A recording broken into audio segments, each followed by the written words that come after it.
Shout out guys. Pasensya na kayo sa mukha ko dahil nagising ako. Nagising ako ngayon. Bago lang ako nagising. Yan ang sinasabi nila.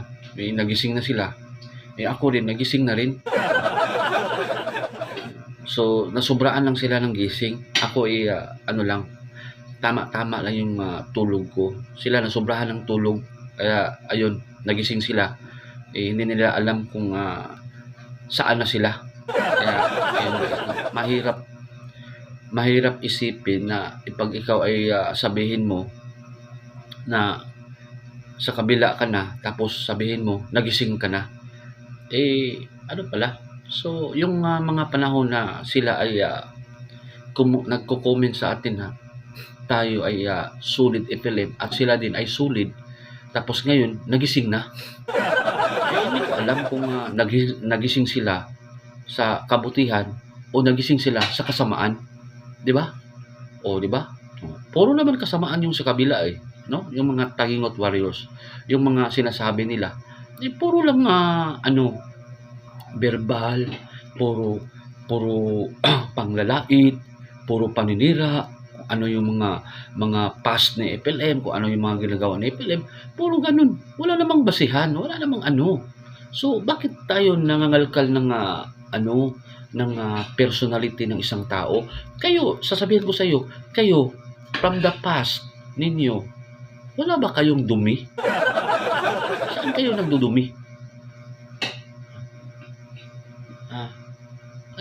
Tanong ko lang, wala ba kayong dumi? Kung sabihin ninyo na nagising na kami, natutulog pala kayo, nasubraan lang kayo ng tulog. Katulad ko, ngayon, nagising ko. Nagising ako ngayon. Di naman ako, still, nandito pa rin sa isip ko, yung kabutihan ng isang tao, yung kabutihan na ginawa niya sa ating kapwa-tao. Hindi ako nangangalkal, hindi ako nagpuhukay ng mga kung ano-ano. No, sabi niyo budol-budol, ng budol daw. Sabi niyo scammer. Sabi niyo scammer 'yan. Mga maraming naloko. Wala lamang basihan. At saka yung mga lumalabas, nako, hindi natin alam kung ano yung past nila. No? At saka sabihin niyo criminal 'yan. Criminal. Sabihin niyo human trafficker 'yan. May basihan ba kayo? Legit na ba 'yan? Yung mga kaso na sa korte nga wala ngang napatunayan na witness. Wala ngang mga complainant. Nasaan sila? Kung masasabi ninyo na siya ay isang akusado talaga. Walang tayong patunay na solid na evidence. Kayo lang, marami lang kayong mga salita. Dahil mapanghusga kayo. Mapanghusga kayo. Kayo kaya yung dapat husgahan namin. Puro kayo salita. Wala naman kayong nagawa. At nandamay pa kayo ng ating kapwa-tao sa inyong mga kasamaan. Grabe kayo. Kung naging masama kayo, huwag kayong mandamay ng tao. Huwag kayong mandamay ng tao. Maraming nasusunog na mga kaluluwa sa inyo. Yan ang pinakamasama. Naku naman. At yung mga advice ko sa mga taong bumaliktad, no? Isip-isipin ninyo guys na kung saan tayo patungo, kung tayo ay patuloy tayong mapanghusgang tao, patuloy tayong maninira ng tao, no? So kung kayo ay nakita ninyo yung mga sinasabi sa kabila na puro kasamaan, puro kainggitan, naiinggit sila tuwang-tuwa pa nga sila, yung si Takiro, tuwang-tuwa pa nga tuwang-tuwa siya na bumaliktad, marami nang bumaliktad, tuwang-tuwa siya. Tingnan niyo, tawa ng tawa yung demonyo. Hindi nyo nakikita yung mukha, sungay na lang yung kulang. Hindi nyo nakikita, sungay na lang yung kulang.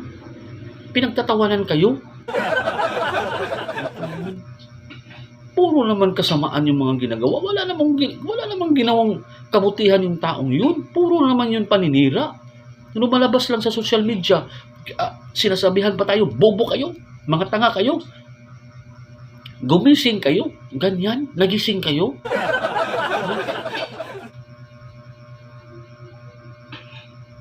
Pagising ninyo, naniwala kayo sa demonyo? Ako naman.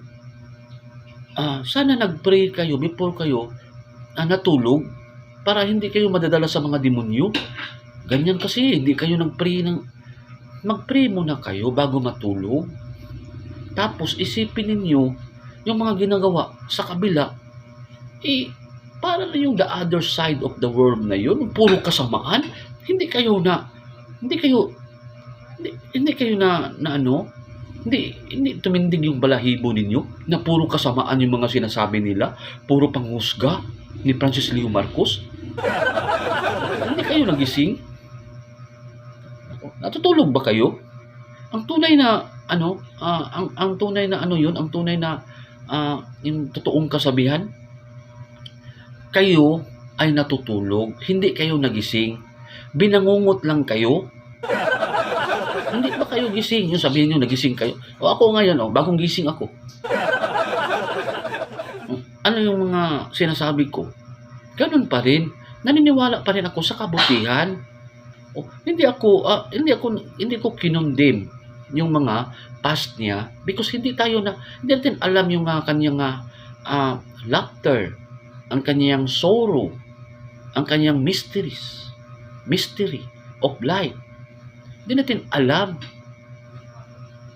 Siya lang ang nakakaalam yung emosyon niya about sa mga nangyari from the past. Hindi natin alam. Kasi may kanya-kanya tayong past. Kanya-kanya tayong life. Kanya-kanyang journey in life. Hindi ninyo alam yun. Bakit nakikialam kayo? Sobrang inggit kayo. Mga walang hiya kayo. Ang dami pa ninyong dinamay na mga kaluluwa. Ginagatong ninyo mga kaluluwa sa mga tao, sa mga taong very weak, sa mga taong mga mahihina yung paniniwala. Mga walang hiya kayo na talaga yung anak ng mga demonyo. So meron tayong kasabihan, if you are the son of the evil, wala na kayong pagbabago at kayo ay nangdadamay pa ng mga tao. Sinusulsulan ninyo yung mga tao, yun ay totoo.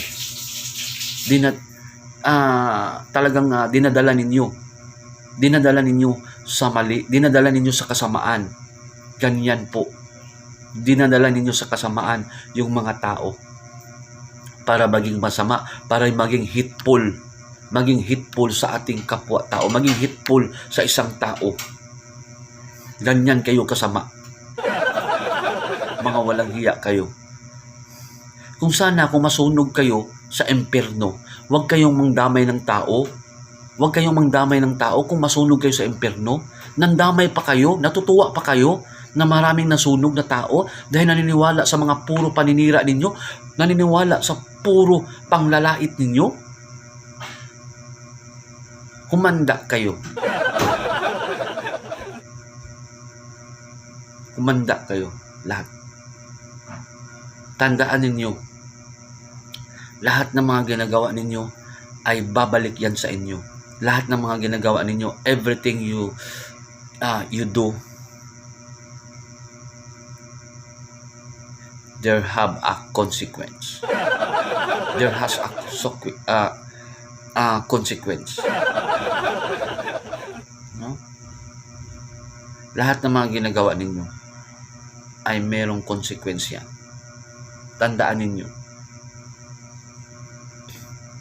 Magsisisi kayo. Kung hindi kayo magsisisi dahil ay likas na masama kayo. At kayo ay natutuwa sa mga ginagawa ninyong kasamaan. Di na talaga Wala na talagang handa dapat pag-usapan. Ang mga ginagawa ninyo ay sobrang kademonyuhan, no? Ah you are trying, you are doing your best, no? You did your nagawa ninyo dahil marami kayong nasulsulan na nadamay, marami kayong mga taong pinapaniwala ninyo na puro puro lang salita, puro bunganga, puro satsat, puro kuda ng kuda, kahit anong mga sinasabi, puro kawalang hiyaan. So tandaan ninyo,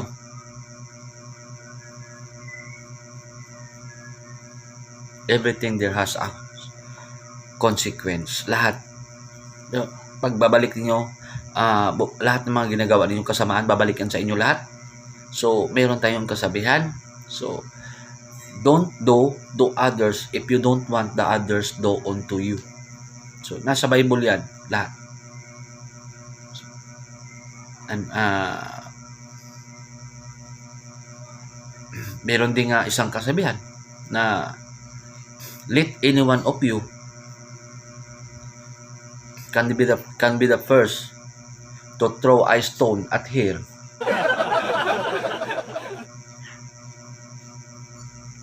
who is without sin, no? Meron na yung na mali pala. Yung let any one of you who has without sin can be the first to throw a stone at her. Yun ang tamang sentence. So, yun lang ang masasabi ko sa inyo. Maraming salamat sa inyo at mabuhay po kayo.